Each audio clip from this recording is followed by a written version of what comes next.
하나님 말씀 보겠습니다. 하나님 말씀 민수기 23장 9절 말씀입니다. 한 목소리로 봉독하겠습니다. 시작. 내가 바위 위에서 그들을 보며 작은 산에서 그들을 바라보니 이 백성은 홀로 살 것이라. 그를 여러 민족 중에 하나로 여기지 않으리로다. 아멘. 하나님 말씀 전하겠습니다. 이겼지만 진 전쟁. 그게 모압과의 전쟁이었습니다. 아모리 왕 시혼 꺾고 바산 왕 옥을 꺾고 승승장구하며 거침없이 진격하던 이스라엘이 드디어 이제 모압 평지에 다다르게 됩니다. 모압 평지는요, 이제 요단강 건너편인데요. 저기 요단강 건너편에 여리고성이 보입니다. 이 강만 건너면 이제 약속의 땅이에요. 그런데 여기서 모압이 공격해 왔습니다. 물리적인 공격이 아니라 영적인 공격이었습니다. 사실 요전에 모압이 아모리랑 붙었다가 대패했거든요. 그런 아모리를 이스라엘은 간단히 제압해 버렸습니다. 모압이 이스라엘이 두려웠다는 것이죠. 군사력으로는 안 되겠고 영력으로 한번 해보자. 당시 그 지방에는요, 발람이라는 전설적인 무당 점쟁이가 있었습니다. 이 사람이 얼마나 용한지요. 이 사람이 저주하면 누구라도 저주를 받는다는 것이에요.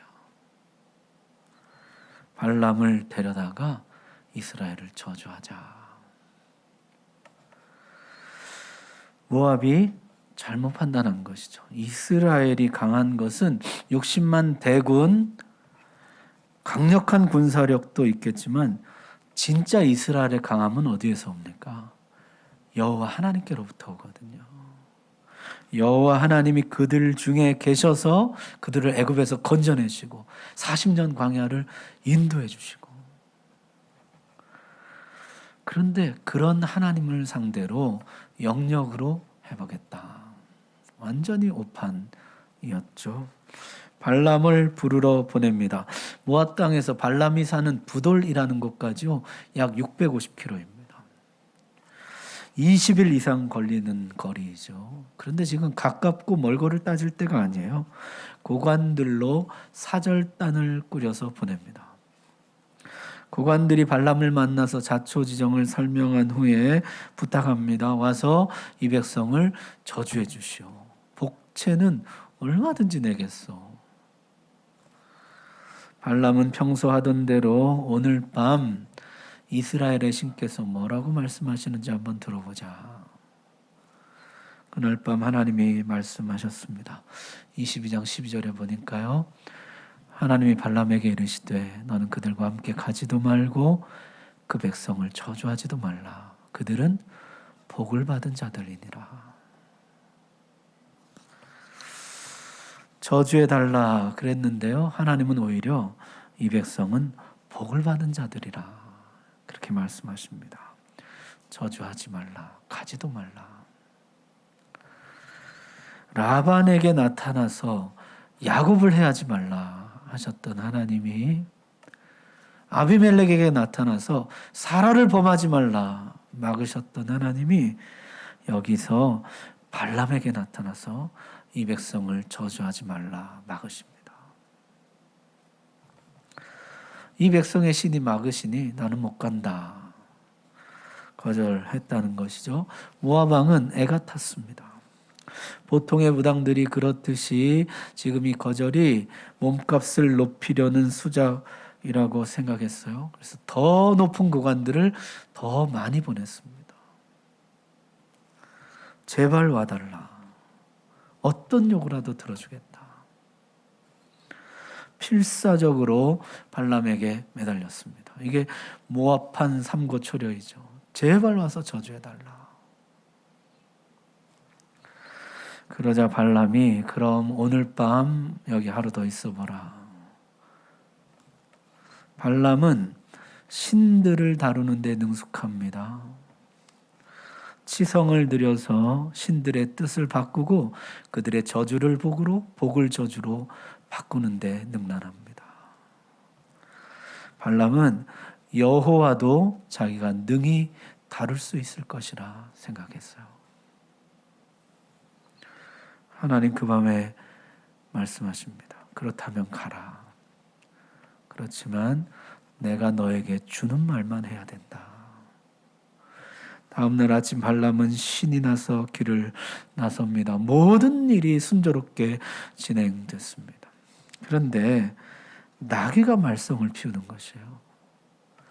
갑자기 나귀가 날뛰더니 길을 벗어나서 밭으로 들어가는 것이에요. 포도원 좌우 담벼락에 주인의 발을 짓이기는 것입니다. 급기야 나귀가 그 자리에 주저앉고 말았습니다. 발람은 화가 나서 나귀를 때렸어요. 그랬더니 갑자기 나귀가 말을 하기 시작하는 거죠. 왜 때리느냐? 내가 평생에 이런 적이 있었느냐?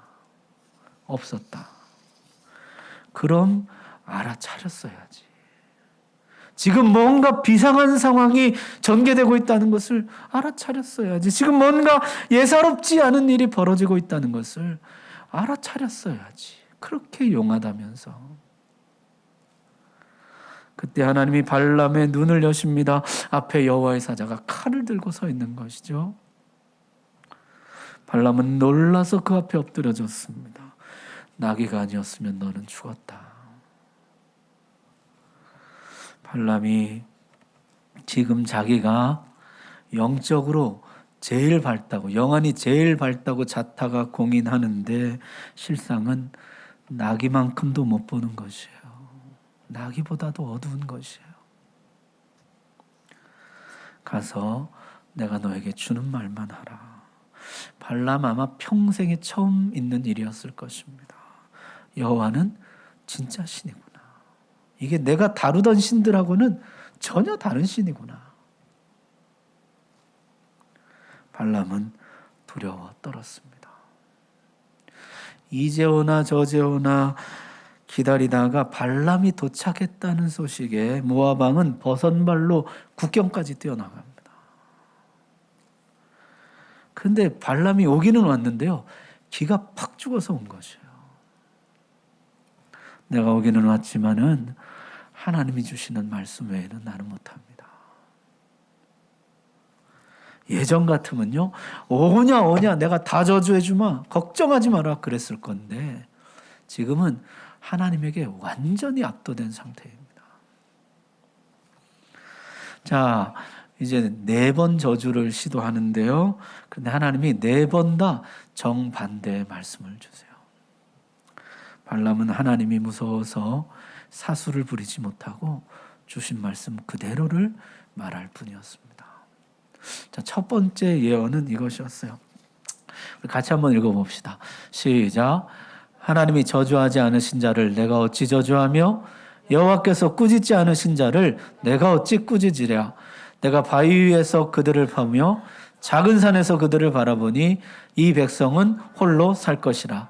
그를 여러 민족 중에 하나로 여기지 않으리로다. 아멘. 이 백성은 홀로 살 백성이란. 이 백성은 유일한 백성이에요. 이 백성은 다른 여러 민족과 다른 백성이에요. 하나님 앞에서 살아가는 백성이에요. 하나님 앞에 독특하고 특별한 백성입니다. 따라서 이 백성을 저주할 수 있는 유일한 길은 하나님이 저주하시는 것뿐이에요. 하나님이 저주하지 않으시면 누구도 저주할 수 없다는 것이에요. 하나님이 꾸짖지 않으시면 누구도 꾸짖을 수 없는 백성이다. 길은 오직 하나, 하나님이 저주하시는 것뿐이다. 첫 번째 예언이었습니다. 자, 시작부터 이 백성은 특별한 백성이라, 유일한 백성이라. 하나님 외에는 저주할 수 없다. 그랬다는 것이죠. 두 번째 예언은요. 야곱의 허물을 보지 아니하시며 이스라엘의 반역을 보지 아니하시는도다. 여호와 그들의 하나님이 그들과 함께 계시니 왕을 부르는 소리가 그 중에 있도다.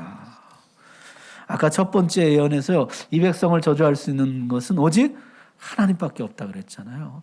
하나님이 언제 이 백성을 저주하십니까? 말씀대로 살지 않을 때, 범죄할 때 저주하시거든요. 그런데 두 번째 예언은 뭐라는 것이에요? 이 백성이 범죄할지라도 하나님이 그 허물을 마음에 담아두지 않으신다는 것이에요. 이 백성이 범죄할지라도 하나님이 그 허물을 용서하신다. 따라서 이 백성을 저주할 수 있는 길은 전혀 없다는 것이에요. 야곱을 해할 점술이 없고 이스라엘을 해할 복술이 없도다. 그 어떤 것들로도 이 백성 저주할 수 없다. 세 번째 예언 보십시오. 너를 축복하는 자마다 복을 받을 것이요 너를 저주하는 자마다 저주를 받을지로다. 세 번째 예언은요, 발람이 보니까 이 하나님께서 이 점수를 안 써도 하나님은 그 자리에서 바로 말씀하시는 분이에요. 그래서 세 번째부터는 뭐 그런 술수를 안 쓰고 바로 그냥 하나님의 말씀을 받아서 전하게 되는데요. 그 세 번째 말씀 뭐냐면 이스라엘 백성을 축복하는 자는 복을 주고 이스라엘 백성을 저주하는 자에게 저주를 내린다는 것이에요. 그럼 이게 하나님 누구에게 주신 말씀입니까? 아브라함에게 주신 말씀이거든요. 아브라함을 처음 불러내실 때 창세기 12장 3절에 우리 같이 한번 읽어볼까요? 시작. 너를 축복하는 자에게는 내가 복을 내리고 너를 저주하는 자에게는 내가 저주하리니 땅의 모든 족속이 너로 말미암아 복을 얻을 것이라. 아멘. 하나님이 아브라함을 처음 부르실 때 하신 약속이에요. 내가 너를 복의 근원으로 삼을 것이다. 너를 축복하는 자에게 복을 주고 너를 저주하는 자에게 내가 저주를 내릴 것이다.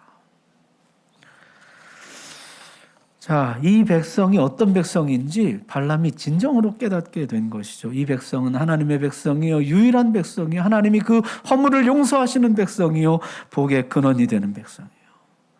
이 백성을 저주할 수 있는 길은 전혀 없을 뿐더러 이 백성을 저주하면 그 저주가 자기에게로 돌아갈 것입니다. 이 백성은 하나님께 복을 받은 백성이라. 따라서 모압이 사는 길은 이 백성을 저주하는 게 아니라 이 백성을 축복하는 것입니다. 그게 세 번째 예언이에요. 발람은 여기서 자기를 가리켜서 눈을 감았던 자, 엎드려서 눈을 뜬 자라고 말합니다. 그동안 제일 잘 본다고 자부했지만 사실 나는 눈 감은 자였습니다. 아무것도 못 보는 자였습니다. 나귀 앞에 엎드려져서 비로소 눈을 뜬 자입니다. 나는 이제야 모든 것을 바로 보게 되었습니다. 그동안 발람은요, 자기가 저주하면 저주를 받고 자기가 복을 빌면 복을 받는다고 자부해 왔습니다. 그러나 눈을 뜨고 보니까 아니에요. 하나님의 말씀대로 살면 복을 받고 하나님의 백성들을 축복하면 복을 받고 하나님을 경외하면 복을 받습니다. 그 반대로 하면 저주를 받아요. 발람은 정말 눈을 뜨게 된 것이죠. 자, 그랬더니요, 모압 왕 발락이 펄펄 뛰죠. 싹 꺼져라. 저주하라고 불렀더니 어디서 축복이냐. 발람이 내가 한 가지 예언만 더 하고 가겠다. 그리고 네 번째 예언을 하는데요. 네 번째 예언은 더 기가 막힌 것이요. 내가 그를 보아도 이때의 일이 아니며 내가 그를 바라보아도 가까운 일이 아니로다. 한 별이 야곱에게서 나오며 한 규가 이스라엘에게서 일어나서 모압을 이쪽에서 저쪽까지 쳐서 무찌르고 또 셋의 자식들을 다 멸하리로다. 이게 아무리 봐도 가까운 때의 일이 아니에요. 먼 훗날의 일인데 먼 훗날 한 별이 나오는데요. 그 별이 온 세상을 정복할 것이다. 세상 나라가 우리 주와 그리스도의 나라가 될 때까지. 자, 물리적으로는 안 되니 영적으로 해보자. 그렇게 시작한 저주는 오히려 축복으로 끝납니다. 이 백성은 특별한 백성이다. 하나님이 이 백성의 허물을 용서하신다. 하나님이 이 백성 축복하는 자에게 복을 주고 저주하는 자에게 저주를 준다. 하나님은 먼 훗날 이 백성을 통해서 온 세상을 구원하실 것이다. 네 번의 축복으로 이 저주는 끝이 나게 됩니다. 여러분, 원수의 저주와 하나님의 축복이 충돌하면은 누가 이길까요? 하나님의 축복이 원수의 저주를 이기고도 남는 줄 믿습니다. 원수의 어떤 저주라도 하나님이 변하여 축복이 되게 하십니다. 하나님께 그런 능이 있어요. 따라서요, 악인이 무서운 것이 아니에요. 원수의 저주가 무서운 것이 아니에요. 정말 두려운 것은요, 내가 하나님을 떠나는 것이에요. 내가 하나님을 떠나버리는 것, 그게 정말 두려운 일이에요. 여러분, 금년 한 해 지나시면서 혹시 악인의 악행과 방해와 저주 때문에 힘겨운 시간들 보내셨습니까? 하나님께서 그 모든 저주와 악행들을 능히 복으로 바꾸실 줄로 믿습니다. 정말 중요한 것은요, 내가 하나님을 떠나지 않는 것이에요. 자, 그렇게 발람은 떠나갔습니다. 그런데 그는 떠나갔지만 떠나가지 않았어요. 끝내 그 복체가 탐이 났는지 아니면은 자신의 영역이 빈약한 것이 드러난 거, 자존심이 상했는지 그는 다시 돌아와서 이스라엘을 해할 묘안을 짜냅니다. 성경은 이것을 발람의 꾀라 부르는데요. 이 발람의 꾀로 이스라엘 백성 24,000명이 죽습니다. 출애굽해서 가장 많은 수가 죽은 것이에요. 금송아지 사건 때 3,000명 죽습니다. 고라 반역 사건 때 14,700명 죽습니다. 그런데 이 일을 통해서 24,000명이 죽어요. 하나님께서 보실 때 그만큼 심각한 범죄였다는 것이죠. 자, 그 발람의 꾀라는 게 무엇이었을까요? 영적인 공격은 불가능하지만 영적인 유혹은 가능하다는 것이에요. 이 백성은 주술을 걸어서 타격하거나 다른 신들을 불러내서 어떻게 해볼 수 있는 백성이 아닙니다. 여호와 하나님이 지키시고 그들 중에 계시기 때문이죠. 그러나 저들을 꿰어내서 스스로 하나님을 버리게 할 수는 있다는 것이에요. 모압 여자들이 동원됩니다. 지금 이스라엘은요 40년 광야를 거쳐왔어요.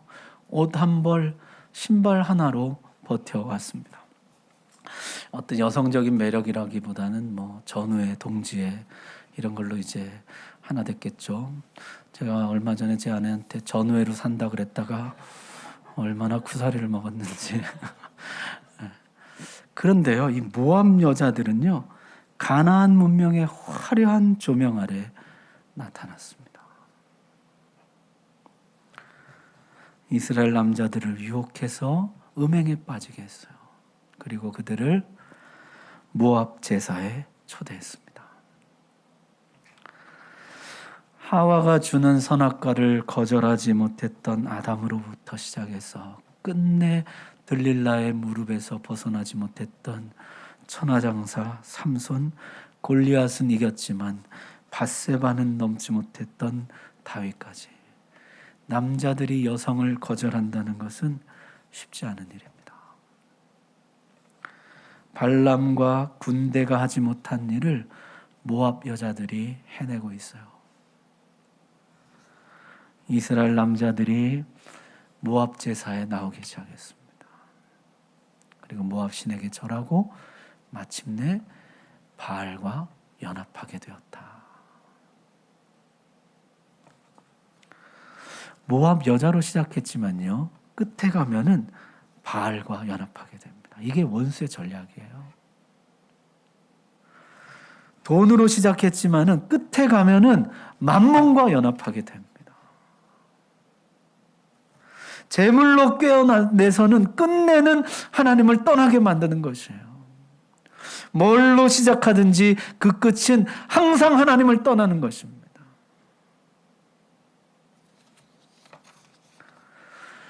가늠한 여인들아, 세상과 벗된 것이 하나님과 원수됨을 알지 못하느냐? 그런 중 누구든지 세상과 벗이 되고자 하는 자는, 그 다음 뭐죠?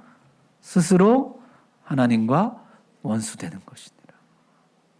스스로 하나님과 원수되게 하는 것, 이게 발람의 꾀이거든요. 여러분, 이 영적인 유혹의 역사는요 맨 처음으로 거슬러 올라갑니다. 뱀이 하와의 입에 선악과를 억지로 집어넣은 것이 아닙니다. 뱀이 꾀자 하와가 자기 손으로 따먹은 것이에요. 마귀는 처음부터 알고 있었습니다. 이 백성은 꿰어내서 스스로 하나님을 떠나도록 하지 않는 한 밖에서는 어떻게 해볼 도리가 없다는 거 알고 있었다는 것이죠. 그래서 마귀의 주 전략은요, 꿰어내는 것이에요. 그래서 성경은 마귀를 가리켜서 이렇게 부르고 있습니다. 큰 영이 내쫓기니 옛뱀 곧 마귀라고도 하고 사탄이라고도 하며 온 천하를 꿰는 자라.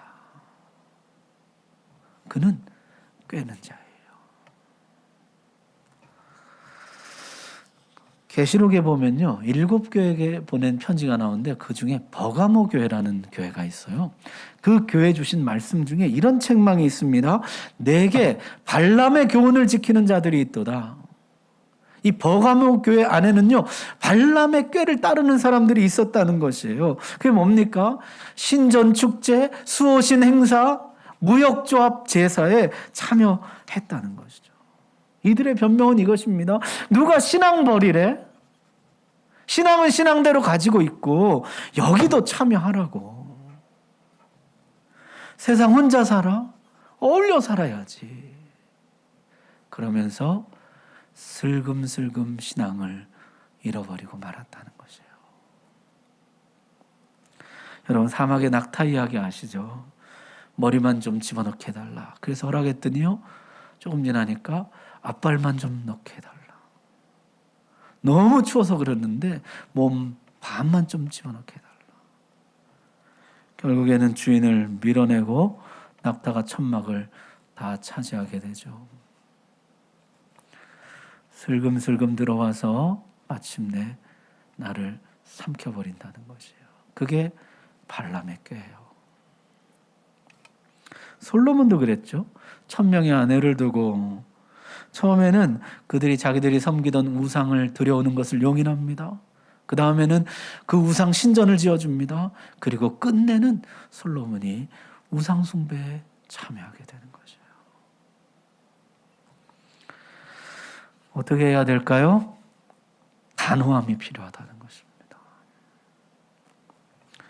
우상 숭배 사건으로 지도자들은 처형되고 백성들 중에는 연병이 돌기 시작합니다. 자, 그런데요, 온 백성이 슬퍼하고 있는데 시므리라는 어떤 이스라엘 남자가요, 고스비라는 모압 여자를 데리고 백성들 보는 앞에 버젓이 자기 장막으로 데리고 들어가는 것이에요. 시므리는 시몬 지파 족장의 아들이었고 고스비는 모압 족속 수령의 딸이었습니다. 신학자들 중에는요, 이 고스비가 이스라엘 유혹 작전의 총 책임자였을 것이라 그렇게 생각하는 사람들이 있습니다. 자, 여러분 이 가만 보세요. 이 고스비, 그다음에 저 뒤에 가면 이제 이세벨, 그다음 계시록에 가면 바벨론의 음녀 나오거든요. 사람들을 꿰어내서 끝내 하나님을 떠나도록 만드는 그 꿰는 자들이 계속해서 등장합니다. 너무나 거침이 없고 도발적인 저들의 태도에 모든 백성들이 어이가 없어서 그랬는지, 아니면 저들 둘 다 유력한 집안의 자제들이어서 그랬는지 아무도 나서는 사람이 없이 그저 보고만 있었다는 거죠. 그때 아론의 손자 비느하스가 창을 들고 뛰어들어가서 그들을 처단합니다. 연병이 그쳤더라. 여러분, 금송아지 사건 때 이렇게 분노했던 사람이 있었죠. 누구였습니까? 모세였죠. 그때는 모세가 이렇게 분노했어요. 2 돌판을 집어던지고 금송아지를 불살라서 그 가루를 다 백성들에게 마시게 했습니다. 여기서는 비느하스가 분노하고 있어요.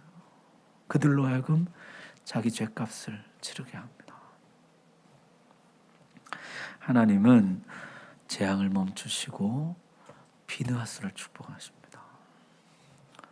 여러분, 이 말씀 같이 한번 읽어볼까요? 시작. 제사장 아론의 손자 엘르아살의 아들 비느하스가 내 질투심으로 질투하여 이스라엘 자손 중에서 내 노를 돌이켜서 내 질투심으로 그들을 소멸하지 않게 하였도다. 아멘.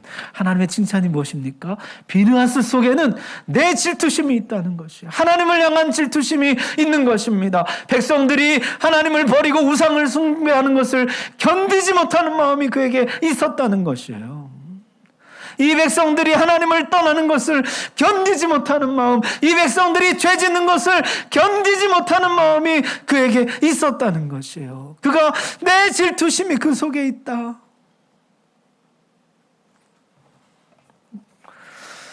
여러분, 우리가 다 죄가 나쁜 것인 줄 알지만요, 죄에 대해서 분노하지 않습니다.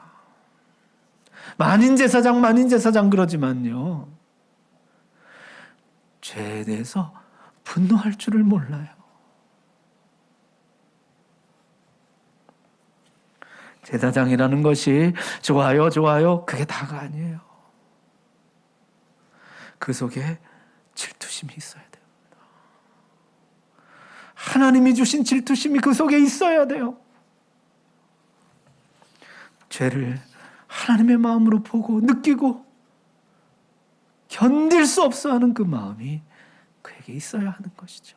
내가 너를 영원한 나의 제사장을 삼을 것이다. 여러분, 이 질투심으로부터 뭐가 나옵니까? 단호한 행동이 나오더라는 것이에요. 단호함은 이 질투심으로부터 나오는 것입니다. 모든 사람들이 미적미적할 때 단호하게 뛰어들어가서 그 죄를 중단시킵니다. 여러분, 사울 왕과 사무엘 선지자 한번 보십시오. 아말렉을 진멸하라는 하나님의 명령이 떨어졌습니다. 사울 왕은 미적미적하죠. 좋은 거, 아까운 거 다 남기고 적의 왕 아각도 살려오고. 반면에 사무엘은 어떻게 합니까? 사무엘이 나오니까요, 아각 왕이 춤을 춰요. 이제 살았다고. 선지자가 나오니까요. 근데 성경에 보니까 어떻게 해요? 그 자리에서 찍어 쪼개니라. 사무엘에게는요, 단호함이 있었어요. 여러분, 이게 성격 차이가 아닙니다. 성격이 유순하고 잘 결정을 못하고 그래서 그런 것이 아니에요. 그 속에 질투심이 있느냐, 하나님의 질투심이 그 안에 있느냐, 그게 중요한 것이에요. 질투는 불과 같습니다. 단호한 행동을 하게 해요. 질투심으로부터 나오는 단호함, 그게 발람의 꾀를 맞서는 하나님의 방법이라는 것이죠. 이 사건은 광야 2세대에게 매우 중요합니다. 아론은 금송아지 만들 때 미적거렸습니다. 백성들과 부하 내동하죠. 그러나 아론의 손자 비느하스는 단호했습니다. 우상 숭배에 대해서 분노했고 중단시켰습니다. 지금 이스라엘은요, 침체에 빠졌어요. 광야 2세대는 1세대와 달리 지금 계속 승승장구하고 너무 분위기 좋았잖아요. 상승세를 타고 막 올라가고 있는데요, 그만 여기서 기세가 꺾이고 맙니다. 그걸 비느하스가 되돌려 놓은 것이죠. 여러분, 죄가 아무것도 아닌 것이 아닙니다. 죄는 영적인 흐름을 바꾸어 놓습니다. 내가 막 영적으로요, 상승세를 타고 막 올라가는데요, 범죄하는 순간 이게 확 꺾여버려요. 죄는요, 영적인 분위기를 순식간에 뒤집어 놓습니다. 내 인생의 방향을 틀어버려요. 우리 가정의 방향을 바꿔버려요. 교회의 방향을 바꿔버려요. 죄는 무서운 것이에요. 단호함이 필요하다는 것이죠. 그것을 다시 되돌릴 수 있는 질투심으로부터 나오는 단호함, 그게 있어야 된다는 거죠. 말씀 마치겠습니다. 발람은 영적인 공격은 실패했지만 영적인 유혹은 성공합니다. 지금도 얼마나 많은 발람의 꾀들이 우리 주변에 있는지 몰라요. 우리를 넘어뜨리고 우리를 하나님으로부터 스스로 걸어나와 스스로 하나님과 원수되게 만드는 일들이 얼마나 많이 있는지 모릅니다. 자, 정리해 봅시다. 영적인 공격, 이것은 하나님이 능히 막아주십니다.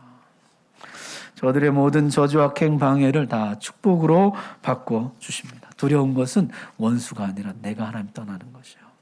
자, 두 번째 원수의 전략은 영적인 유혹이죠. 우리를 꿰어내어서 스스로 하나님을 떠나게 만드는 것입니다. 우리로 범죄하게 함으로 영적인 예봉이 꺾이게 하고 기세가 꺾이게 하고 영적인 흐름이 바뀌게 하고 영적인 분위기를 흐려놓습니다. 비느하스 같은 단호함이 필요하다는 것이요.